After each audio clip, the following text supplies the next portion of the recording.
지금 뭐 가장 뜨거운 현안 가운데 하나가 그 국민의당이 문 대통령 아들 준용 씨 특혜 채용 증거를 조작했다. 네네. 그래서 스스로 사과하고 뭐 그런 거 아닙니까? 네네.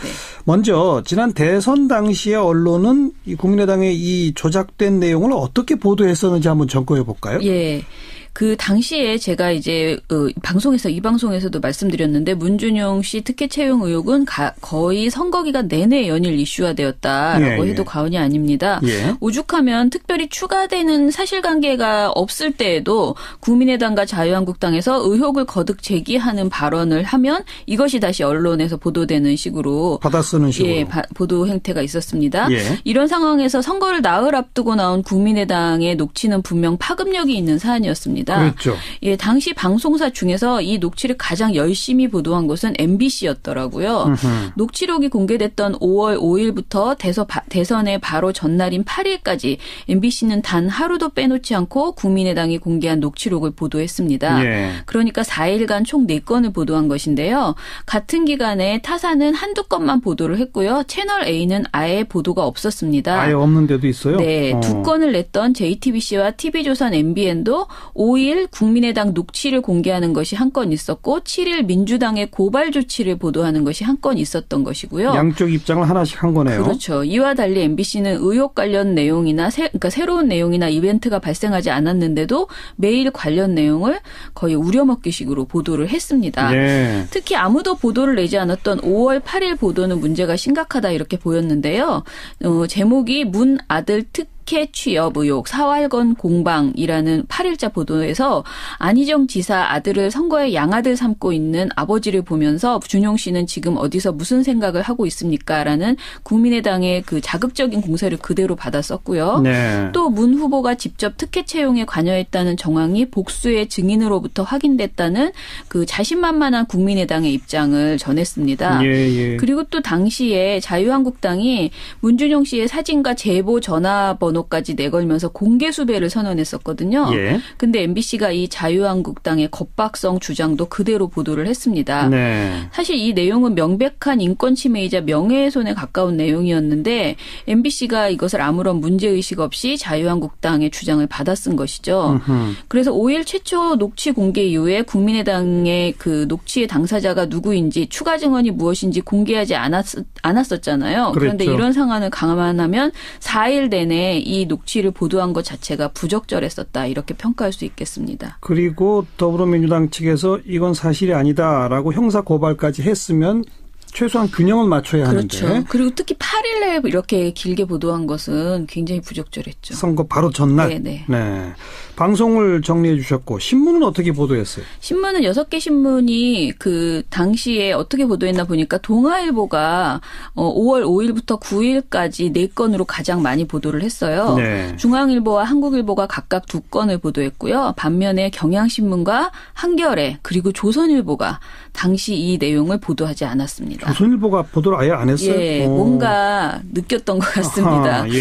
게다가 방송사 저녁 종합뉴스 말고 사실은 종편 시사 토크쇼에서 이런 일이 벌어지면 엄청나게 많이 언급하거든요. 그런데 실제로 저희가 찾아보니까 종편 시사 토크쇼에서는 국민의당 관계자들이 모두 출연해서 자신의 당이 폭로한 문준용 씨 그 의혹을 반복적으로 언급했습니다. 사실 이게 사실 여부와 상관없이 이런 주장이 계속 반복되고 특히 생방송으로 이루어지는 토크쇼를 이용해서 의혹을 확대 재생산하는데 그 언론이 적극 이용당했다 이런 생각이 들었고요. 무엇보다 그러니까 문준용 씨 스스로 나와서 해명하라. 선거에 아버지를 돕지 않고 어디 숨어 있냐 이런 식의 주장을 거듭한 것이 상당히 마녀 사냥에 가까웠다 이렇게 보였습니다. 가만히 생각해 보니까 국민의당은 그 당시에 권양숙 여사 구촌 친척 특혜 채용했다라고 했다가 우리가 확인해 보니까 친척이 아니더라라고 사과했던 전례도 있었죠. 그렇죠. 그러니까 제가 모니터하면서 놀란 게요. 그 사과한 게 5월 4일이었습니다. 그러니까 우리가 이 말하는 폭로가 5월 5일이었잖아요. 바로 전날. 바로 전날 국민의당 공명선거 추진위원장인 이용주 의원이 4월 24일에 제기했던 권양순 여사의 구촌 친척인 권모 과장을 특혜 채용했다는 의혹에 대해서 사과를 했습니다. 사과 내용을 보면 비록 착오로 인한 것이지만 권 여사께 진심으로 진심으로 사과드린다. 향후 제가 책임져야 할 부분이 있으면 응분의 책임을 지겠다고 발표를 했더라고요. 예. 그런데 이런 발표를 한 바로 다음 날 국민의당이 또다시 검증되지 않은 내용을 공개했던 것이죠. 그러네요. 근데 만약에 당시에 이 섣부른 의혹 제기에 대해서 언론이 제대로 비판을 했더라면 그리고 국민의당이 자성을 했었더라면 지금의 이 사태는 없지 않았을까. 없었겠죠. 예, 그런 생각이 들었고요. 그런데 당시 오히려 채널A의 정치데스크라는 방송에서 5월 4일 진행자 홍성규 씨는 이렇게 이야기했어요. 잘못된 걸 바로바로 인정하고 정정하는 모습은 그나마 좀 보기 좋네요. 국민의당에 대해서? 네. 그러니까 그냥 비판하기보다는 칭찬 쪽으로 사과를 칭찬하는 쪽으로 방점을 찍었더라고요. 예, 예. 이런 식의 안이한 태도가 이번 사태를 부른 것 아닌가라는 생각이 들고요. 네. 이번 사상 초유의 대선 의혹 조작 사태에서 언론은 공동 책임을 져야 할 존재라는 공범이라는 생각이 듭니다. 그렇죠. 네. 자, 이제 국민의당이 이거 조작이다는 거 인정하고 대국민 사과한 이후의 보도 태도를 한번 비교해 봅시다. 네, 먼저 신문부터 살펴보면 그 대국민 사과를 한 27일, 그러니까 사과한 이후에 27일에 가장 이 보도를 적게 보도한 것이 동아일보였습니다. 아까 동아일보는 가장 많이 보도했다 그랬잖아요. 네 건을 가장 많이 보도했는데 대선 때 많이 썼던 곳이 적게 하는군요. 네, 오히려 이번에는 한 건으로 가장 적게 보도했고요. 네. 한겨레와 한국일보는 각각 2건, 조선일보와 중앙일보는 각각 3건의 보도를 했고요. 선거 당시 국민의당 주장에 받아쓰지 않았던 경향신문은 5건의 관련 보도를 내놓았습니다. 네. 지면 배치에 있어서 매체별 차이점이 아주 두드러졌는데요. 동아일보와 조선일보는 증거 조작 사실이 밝혀졌다는 사실을 담은 보도를 일면에 배치하지 않았고요. 경향신문과 중앙일보, 한겨레, 한국일보는 일면에 배치했습니다. 예. 이 중에서 경향신문 일면 보도는 머릿 기사였습니다. 예. 신문사별로 이 사안을 주요하게 부각하는 곳이 있고 그렇지 않고 쉬쉬하는 곳이 있음을 느끼실 수 있을 것입니다. 방송은 어때요? 방송은 6월 27일 보면요. KBS가 3건, MBC와 SBS가 5건, JTBC가 11건, TV조선 채널A, MBN이 각 3건씩 보도했습니다. 네. 근데 사실 이 보도량이 많아 보이지만 이 사건을 제대로 전하는 데 있어서는 이 보도량이 이렇게 많은 편도 아니에요. 그러니까 JTBC는 11건이나 보도했잖아요. 네. 이 정도는 보도해야 사안을 좀 정리할 수 있더라고요. 어허. 이번 상황을 보도하는 방송사들의 초점은 제각기 달랐는데요.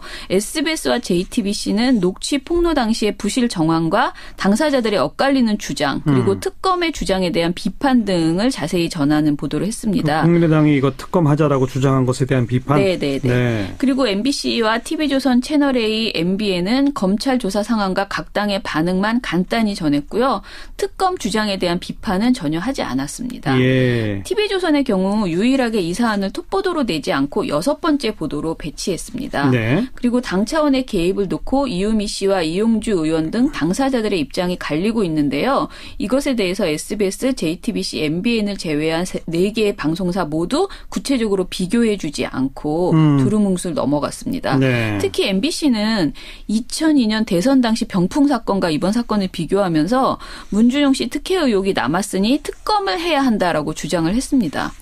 그런데 사실 이 사건은 이 주장은 국민의당도 일단 했다가 물러선 건데 특히 자유한국당이 또 지금 굉장히 강하게 주장하고 있거든요. 특검을 네. 해야 된다라는 거는. 네. 근데 이 사건이 지금 진행 중이잖아요. 그래서 네. 저는 언론의 보도를 좀 더 지켜봐야 된다 싶고요. 다만 이 사안을 MBC나 자유한국당처럼 준용 씨 특혜 의혹이 남았으니 특검하자 쪽으로 몰아가는 일부 언론은 부적절하다. 이런 말씀 드리고 싶네요. 네.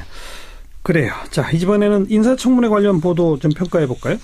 예, 다른 내용도 많지만 김상곤 교육부 장관 겸 사회부총리 후보자에 대한 인사청문회가 좀 지나치다 싶어서 이 방송에 대해서 이제 가지고 왔는데요. 예. 김상곤 후보자 인사청문회를 보도하는 방송사들의 태도는 약속이라도 한 듯 똑같습니다.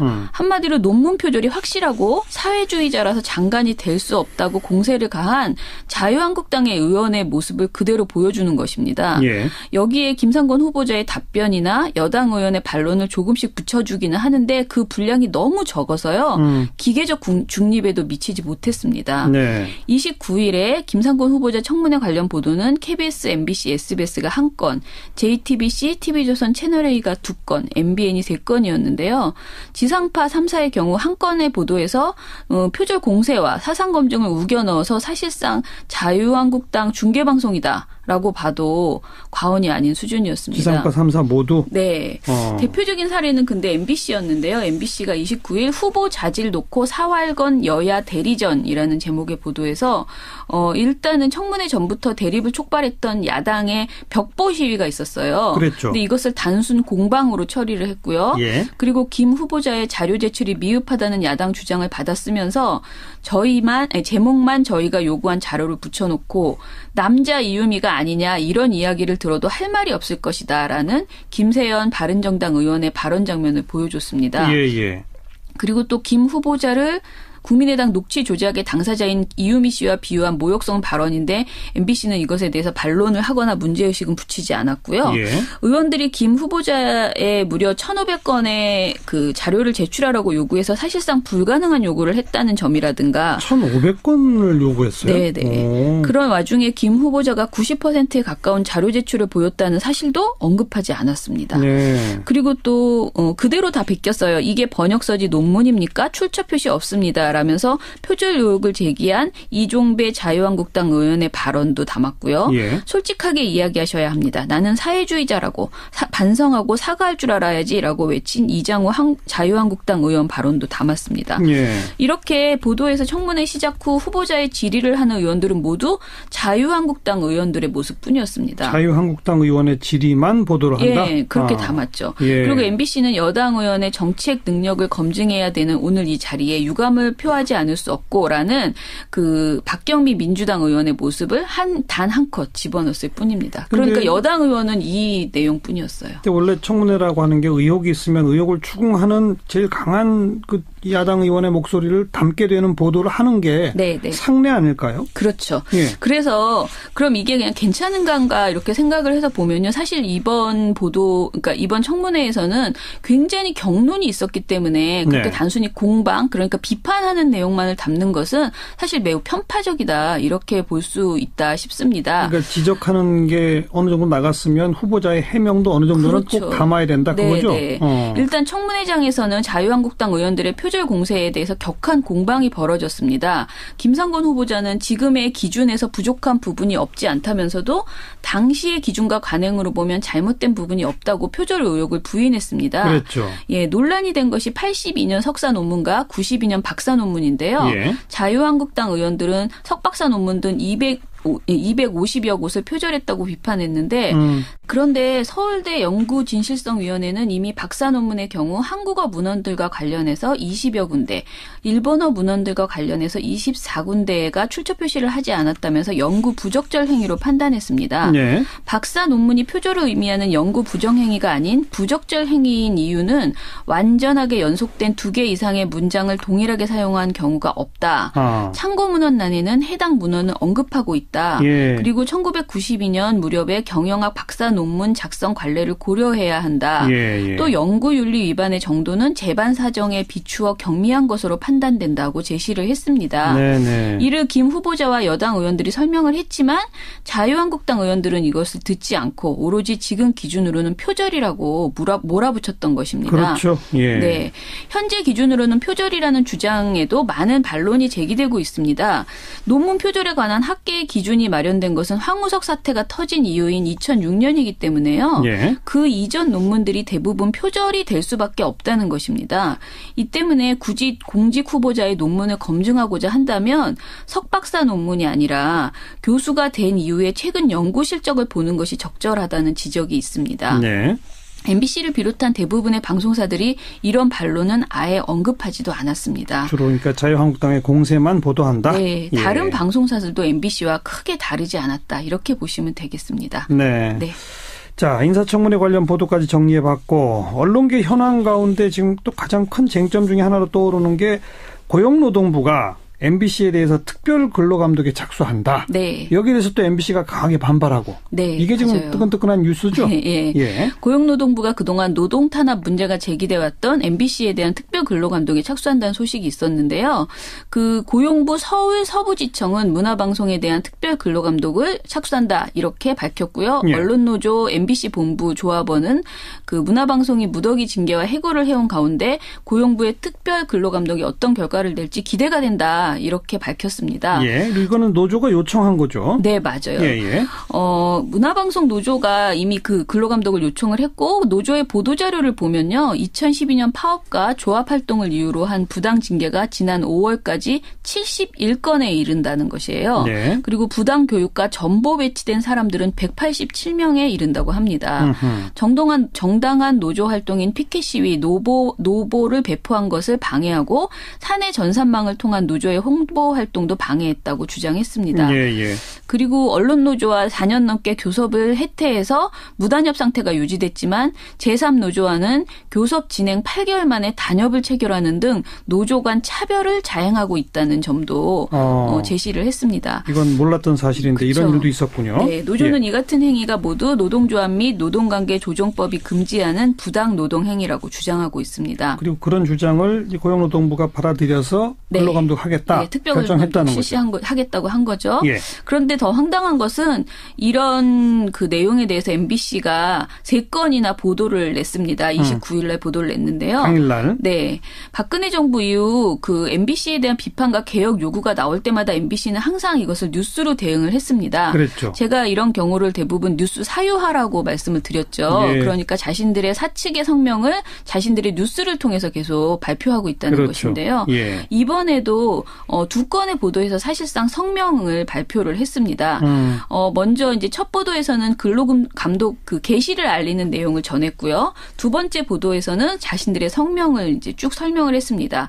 MBC 특별근로감독 착수에 대해서 정치 권력이 방송과 MBC 장악을 위해 고용노동부를 동원한 것이다. 네. 정권이 바뀌고 나니 고용노동부가 정권의 입맛을 맞추기 위해서 판단을 번복했다. 그리고 특별근로감독 사유도 이미 소송이나 노동위에 제소돼 다루어졌던 과거의 사건들이다 등 사측의 성명을 그대로 읊었습니다. 네. 그리고 이어지는 또 다른 보도, 언론 장악 의도, 야권 강력 비난이라는 보도에서는요. 정권의 언론 탄압이라는 비판과 우려가 나온다. 공영방송으로서 노동 상권을 보장하고 있고 인권 침해와 임금 체불에 대한 우려가 없는 MBC가 포함될 하등의 이유가 없다. 네. 이런 식의 그 자유한국당의 주장을 받아 썼습니다. 네. 역시 초점은 방송 장악인데요. MBC가 자꾸 자신에 대한 비판의 목소리가 나올 때마다 이것은 방송 장악 의도다라고 우기는 이런 내용들의 보도를 내고 있습니다. 그래서 저는 이런 상황이기 때문에 특별히 이번 근로감독 결과가 매우 궁금해지고 있습니다. 한번 기다려 봅시다. 네. 오늘 여기까지 할까요? 수고하셨습니다. 감사합니다. 미디어 포커스 민주언론시민연합의 김원경 사무처장이었습니다. 상당히 마녀 사냥에 가까웠다 이렇게 보였습니다. 가만히 생각해 보니까 국민의당은 그 당시에 권양숙 여사 구촌 친척 특혜 채용했다라고 했다가 우리가 확인해 보니까 친척이 아니더라라고 네. 사과했던 전례도 있었죠. 그렇죠. 그러니까 제가 모니터하면서 놀란 게요. 그 사과한 게 5월 4일이었습니다. 아하. 그러니까 우리가 이 말하는 폭로가 5월 5일이었잖아요. 바로 전날. 예, 바로 전날 국민의당 공명선거 추진위원장인 이용주 의원이 4월 24일에 제기했던 권양숙 여사의 구촌 친척인 권모 과장을 특혜 채용했다는 의혹에 대해서 사과를 했습니다. 예. 사과 내용을 보면 비록 착오로 인한 것이지만 권 여사께 진심으로 사과드린다. 향후 제가 책임져야 할 부분이 있으면 응분의 책임을 지겠다고 발표를 했더라고요. 예. 그런데 이런 발표를 한 바로 다음 날 국민의당이 또다시 검증되지 않은 내용을 공개했던 것이죠. 그러네요. 근데 만약에 당시에 이 섣부른 의혹 제기에 대해서 언론이 제대로 비판을 했더라면 그리고 국민의당이 자성을 했었더라면 지금의 이 사태는 없지 않았을까. 없었겠죠. 예, 그런 생각이 들었고요. 그런데 당시 오히려 채널A의 정치데스크라는 방송에서 5월 4일 진행자 홍성규 씨는 이렇게 이야기했어요. 잘못된 걸 바로바로 인정하고 정정하는 모습은 그나마 좀 보기 좋네요. 국민의당에 대해서? 네. 그러니까 그냥 비판하기보다는 칭찬 쪽으로 사과를 이렇게 평가할 수 있겠습니다. 그리고 더불어민주당 측에서 이건 사실이 아니다라고 형사 고발까지 했으면 최소한 균형을 맞춰야 그렇죠. 하는데. 그리고 특히 8일에 이렇게 길게 보도한 것은 굉장히 부적절했죠. 선거 바로 전날. 네네. 네. 방송을 정리해 주셨고 신문은 어떻게 보도했어요? 신문은 6개 신문이 그 당시에 어떻게 보도했나 보니까 동아일보가 5월 5일부터 9일까지 4건으로 가장 많이 보도를 했어요. 네. 중앙일보와 한국일보가 각각 2건을 보도했고요. 반면에 경향신문과 한겨레 그리고 조선일보가 당시 이 내용을 보도하지 않았습니다. 조선일보가 보도를 아예 안 했어요? 예, 뭔가 느꼈던 것 같습니다. 아하, 예. 예, 게다가 방송사 저녁 종합뉴스 말고 사실은 종편 시사 토크쇼에서 이런 일이 벌어지면 엄청나게 많이 언급하거든요. 그렇죠. 근데 실제로 저희가 찾아보니까 종편 시사 토크쇼에서는 국민의당 관계자들이 모두 출연해서 자신의 당이 폭로한 문준용 씨 그 의혹을 반복적으로 언급했습니다. 네. 사실 이게 사실 여부와 상관없이 이런 주장이 계속 반복되고 특히 생방송으로 이루어지는 토크쇼를 이용해서 의혹을 확대 재생산하는데 그 언론이 적극 이용당했다 이런 생각이 들었고요. 예, 예. 무엇보다 그러니까 문준용 씨 스스로 나와서 해명하라. 선거에 아버지를 돕지 않고 어디 숨어 있냐 이런 식의 주장을 거듭한 것이 지금 가장 뜨거운 현안 가운데 하나가 그 국민의당이 문 대통령 아들 준용 씨 특혜 채용 증거를 조작했다. 네네. 그래서 스스로 사과하고 그런 거 아닙니까? 네네. 먼저 지난 대선 당시에 언론은 이 국민의당의 이 조작된 내용을 어떻게 보도했었는지 한번 점검해 볼까요? 예. 그 당시에 제가 이제 이 방송에서도 말씀드렸는데 문준용 씨 특혜 채용 의혹은 거의 선거 기간 내내 연일 이슈화되었다라고 해도 과언이 아닙니다. 예. 오죽하면 특별히 추가되는 사실관계가 없을 때에도 국민의당과 자유한국당에서 의혹을 거듭 제기하는 발언을 하면 이것이 다시 언론에서 보도되는 식으로 받아쓰는 식으로 보도 행태가 있었습니다. 예. 이런 상황에서 선거를 나흘 앞두고 나온 국민의당의 녹취는 분명 파급력이 있는 사안이었습니다. 그렇죠. 예, 당시 방송사 중에서 이 녹취를 가장 열심히 보도한 곳은 MBC였더라고요.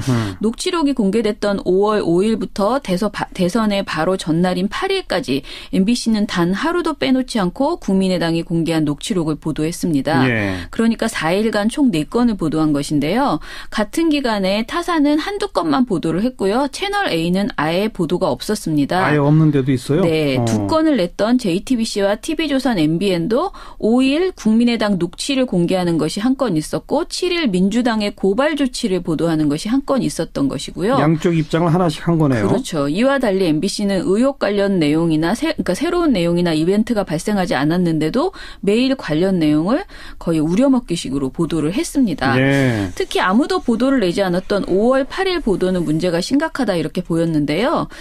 제목이 문 아들 특혜 취업 의혹 사활건 공방이라는 8일자 보도에서 안희정 지사 아들을 선거에 양아들 삼고 있는 아버지를 보면서 준용 씨는 지금 어디서 무슨 생각을 하고 있습니까? 라는 국민의당의 그 자극적인 공세를 그대로 받았었고요. 네. 또 문 후보가 직접 특혜 채용에 관여했다는 정황이 복수의 증인으로부터 확인됐다는 그 자신만만한 국민의당의 입장을 전했습니다. 예, 예. 그리고 또 당시에 자유한국당이 문준용 씨의 사진과 제보 전화번호까지 내걸면서 공개 수배를 선언했었거든요. 예. 근데 MBC가 이 자유한국당의 겁박성 주장도 그대로 보도를 했습니다. 네. 사실 이 내용은 명백한 인권 침해이자 명예훼손에 가까운 내용이었는데 MBC가 이것을 아무런 문제의식 없이 자유한국당의 주장을 받아쓴 것이죠. 그래서 5일 최초 녹취 공개 이후에 국민의당의 그 녹취의 당사자가 누구인지 추가 증언이 무엇인지 공개하지 않았었잖아요. 그렇죠. 그런데 이런 상황을 감안하면 4일 내내 이 녹취를 보도한 것 자체가 부적절했었다. 하는 쪽으로 방점을 찍었더라고요. 예, 예. 이런 식의 안이한 태도가 이번 사태를 부른 것 아닌가라는 생각이 들고요. 네. 이번 사상 초유의 대선 의혹 조작 사태에서 언론은 공동 책임을 져야 할 존재라는 공범이라는 생각이 듭니다. 그렇죠. 네. 자, 이제 국민의당이 이거 조작이다는 거 인정하고 대국민 사과한 이후의 보도 태도를 한번 비교해 봅시다. 네, 먼저 신문부터 살펴보면 그 대국민 사과를 한 27일, 그러니까 사과한 이후에 27일에 가장 이 보도를 적게 보도한 것이 동아일보였습니다. 아까 동아일보는 가장 많이 보도했다 그랬잖아요. 4건을 가장 많이 보도했는데 대선 때 많이 썼던 곳이 적게 하는군요. 네, 오히려 이번에는 한 건으로 가장 적게 보도했고요. 네. 한겨레와 한국일보는 각각 2건, 조선일보와 중앙일보는 각각 3건의 보도를 했고요. 선거 당시 국민의당 주장에 받아쓰지 않았던 경향신문은 5건의 관련 보도를 보도를 내놓았습니다. 네. 지면 배치에 있어서 매체별 차이점이 아주 두드러졌는데요. 동아일보와 조선일보는 증거 조작 사실이 밝혀졌다는 사실을 담은 보도를 일면에 배치하지 않았고요. 경향신문과 중앙일보, 한겨레, 한국일보는 일면에 배치했습니다. 예. 이 중에서 경향신문 일면 보도는 머릿 기사였습니다. 예. 신문사별로 이 사안을 주요하게 부각하는 곳이 있고 그렇지 않고 쉬쉬하는 곳이 있음을 느끼실 수 있을 것입니다. 방송은 어때요? 방송은 6월 27일 보면요. KBS가 3건, MBC와